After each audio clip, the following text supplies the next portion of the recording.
அஸ்ஸலாமு அலைக்கும். நான் தான் உங்க ஃபாஹிம். இன்னைக்கு நம்ம குர்ஆன்ல இருக்க சயின்ஸை பத்தி தான் பார்க்க போறோம். வாங்க. மழைனா ரொம்ப பிடிக்குமா? அது எப்படி உருவாகுன்னு உங்களுக்கு தெரியுமா?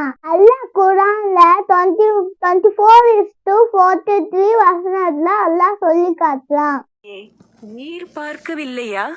நிச்சயமாக அல்லாஹ் மேகத்தை மெதுவாக இழுத்து பின்னர் அவற்றை ஒன்றாக இணையச் செய்து அதன் பின் அதை ஒன்றின் மீது ஒன்று சேர்த்து அடர்த்தியாக்குகிறான்.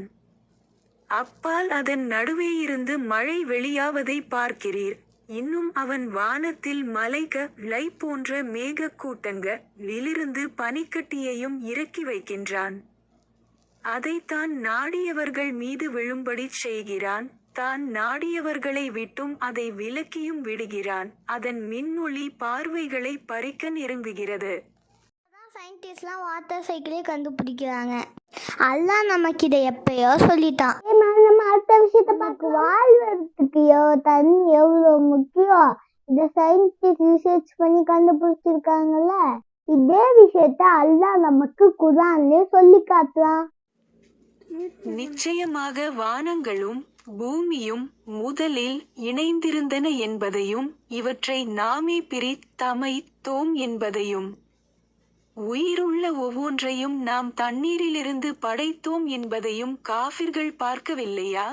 இவற்றை பார்த்தும் அவர்கள் நம்பிக்கை கொள்ளவில்லையா? கேலண்டர் தெரியுமா? அதை எப்படி அவங்க கணக்கு பண்ணுவாங்க? அல்ல பிறைய பார்த்துதான் கணக்கு பண்ணுவாங்க. இதே விஷயத்த அல்லாஹ் நமக்கு 17:12 வசனத்துல சொல்லி காட்டுறான். இரவையும் பகலையும் நாம் 2 அத்தாட்சிகளாக ஆக்கினோம். பின்னர் இரவின் அத்தாட்சி மங்கி இருளாகிடச் செய்தோம். உங்கள் இறைவனுடைய அருட்கொடையை நீங்கள் தேடிக்கொள்வதற்காகவும் ஆண்டுகளின் எண்ணிக்கைகளையும் கணக்குகளையும் நீங்கள் அறிந்து கொள்வதற்காகவும் பகலின் அத்தாட்சியை பிரகாசமாக்கினோம். மேலும் நாம் ஒவ்வொரு பொருளையும் தெளிவாக விவரித்திருக்கிறோம். பாத்தீங்களா அல்லாஹ் எவ்வளவு ஆற்றல் உடையவன்.